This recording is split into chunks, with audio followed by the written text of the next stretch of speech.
Hey guys, what's going on? This is Nasa, aka the Real Estate Guru. I'm not your guru, I'm your guru because I actually do this business.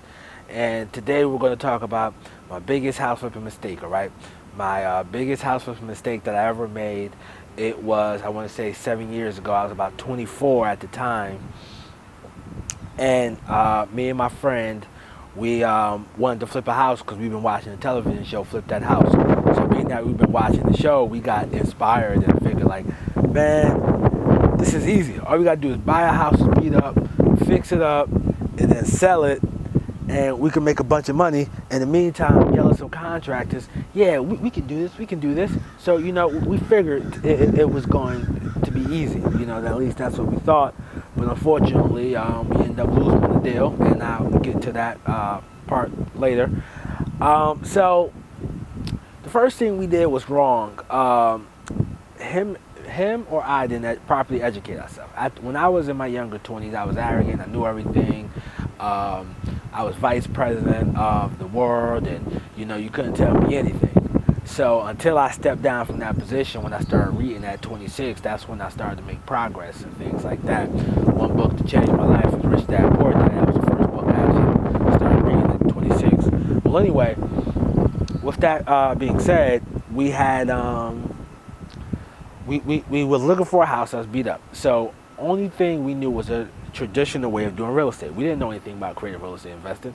All we knew was, go get the realtor, go get the loan, fix it up and sell it, right? It's that easy. So we went to a realtor. This was mistake number one. It's not a bad thing if you're dealing with realtors. However, it's a bad thing if you don't know what you're looking for. You don't know what you want. You don't have a criteria. You don't know what you're doing. And so realtors, they're not advisors, they're salespeople, so they're there to sell you a property, So the realtor that I dealt with wasn't an investor himself. He didn't know what I was looking for, and chances are, he probably didn't care. He just wanted to make a commission. There's nothing wrong with that. He was just doing his job. I wanted a beat up house. He gave me a beat up house, So with that being said, we had I went to the realtor. The realtor sent me a bunch of houses. We found one house. It was in East Orange, which is in northern New Jersey, and we figured like, okay, well, this house doesn't need that much. Well, it needs a lot. We can do the whole house on, 25,000. We just pulled that out there. Yeah, 25,000. Now you know how you watch TV, and on TV they were doing extension for like $12,000. All right, well, let me tell you that you're not getting the extension for like $12,000. But we assume, using our TV prices and TV calculations, that hey, we can get this house done at $25,000. So we were off. One guy was like, came in at like $30,000. And we were like, okay, all right, okay, that's great. So we were dealing with somebody that we knew that he flipped houses in the past, and he's told, oh, he can do this, he can do that, and well, we closed on the house. The day of closing, he comes up with his partner, who's the actual GC. And the actual GC said, yo, I can't get this done on 30. Yo, man, it's gonna run more like 35, 37, around there. So we were like, huh? You said it was 30? All right, don't worry about it. We'll go find somebody else. So you would think that, before having a house, before closing the deal, you should have at least 3 to 4 contractors, especially for your first deal, 2 to 3 contractors if you're not getting having an advisor on top of you. Walk through the project, give some estimates, and then it's a certain way that you have to deal with contractors and things like that. However, so I was riding around one day that weekend and seen the guy and called him up, and he said, look, I have multiple projects going on. Here, come down to my project in Asbury Park tomorrow, which was Sunday. So I was like, all right, well, cool. I'll come down, So we came down, looked at his work, and we was like, oh, we was impressed. He did really good work.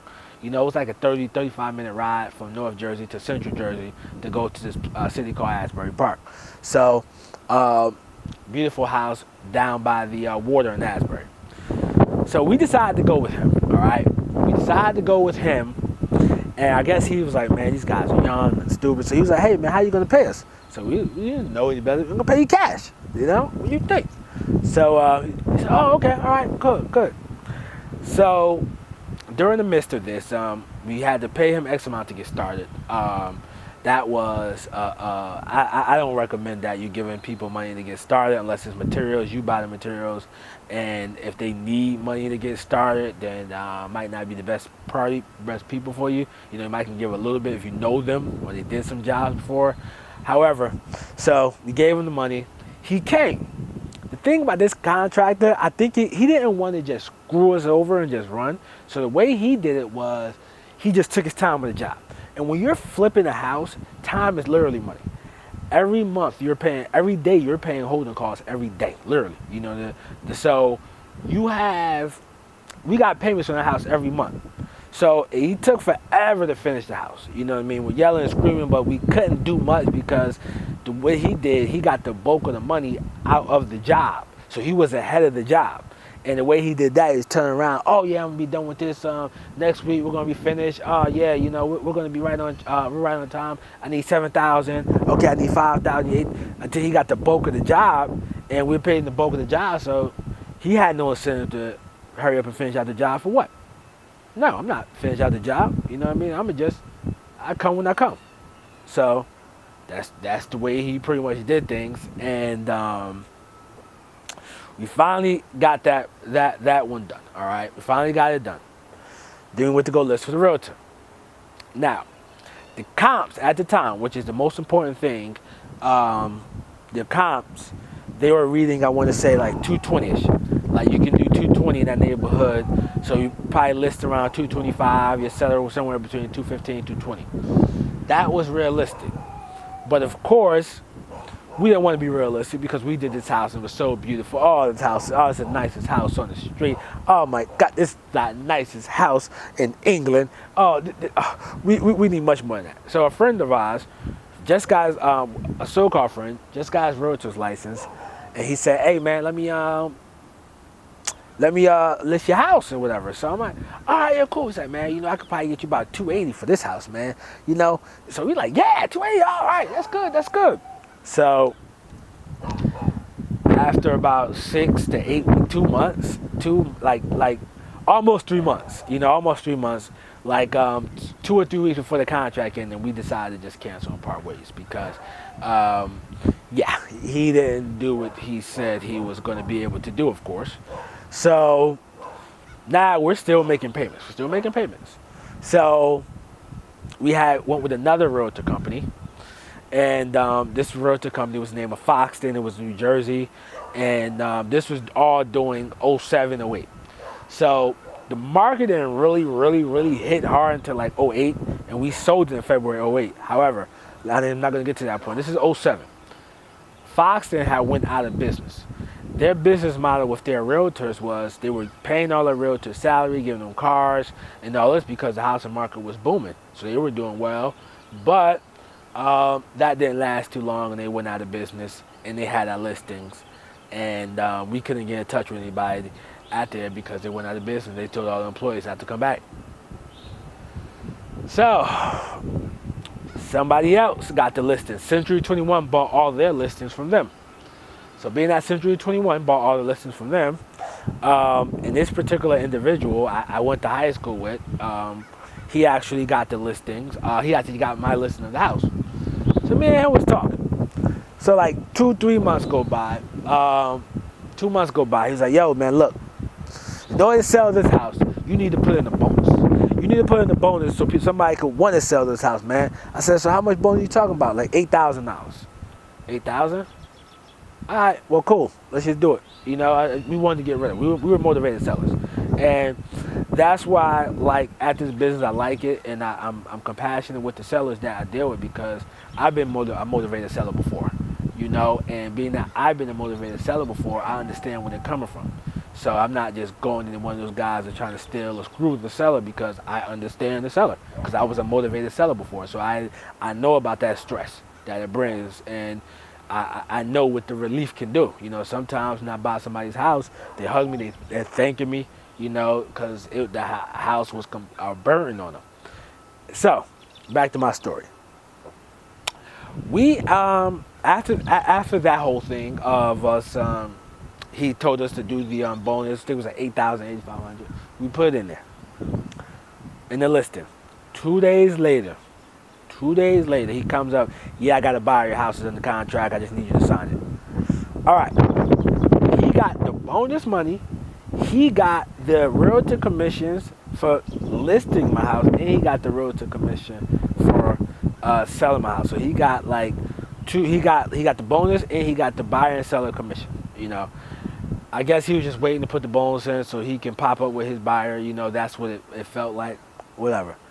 So we finally end up selling the house, and we end up losing like $7,000 a piece. Okay. So we lost like $7,000 a piece. We were happy to just get the house, just get rid of the house. You know, we took the lesson. It's whatever. You know, it happens, and we just took the lessons. And 2008, what I did, I just moved out. I moved down to Charlotte. I had moved down to Charlotte, whatever. So, but that was my biggest household mistake. Now, let's talk about what I could have did wrong. What I could have did better. One of the things I could have did better was learning how to evaluate a deal. You have to know how to evaluate a real estate deal first. Because when you know how to properly evaluate a deal, that can eliminate a lot of headache. So if we would have evaluated that deal correctly, and when I say evaluate the deal, look at the comps, pay attention to the comps, because that's most importantly what the house sold for, what we're buying for, how much money we're going to put into the house. All right, now let's take out 6% realtor commissions. Let's take out closing costs. How much we left for? That's our profit. Now, if we would have used that formula, we would have walked away from that deal like we should have walked away from that deal. But unfortunately, we did not know that. So we did not do that. So my advice to you guys is please learn how to properly evaluate a deal so that you don't lose money on your first flip, or get a mentor, you know, somebody who can walk you through and hold your hand so that you don't end up like me and losing $7,000 on a house. You know, I'm a full-time entrepreneur, and I understand the loss of money. You know, so with that being said, I wouldn't wish that on anybody who's trying to get out here and trying to make it. So, I hope that story was helpful. Make sure you leave some comments. Also, go to my blog, opt in. Please make sure you opt in, because what's going to happen is I'm going to drop an ebook this year, and if you're on my email list, by the time I drop that ebook, you're going to get the discount price. So make sure you go to realestateguru.com. Also, make sure you subscribe to the channel. Till next time, I wish you much success in your life and your business.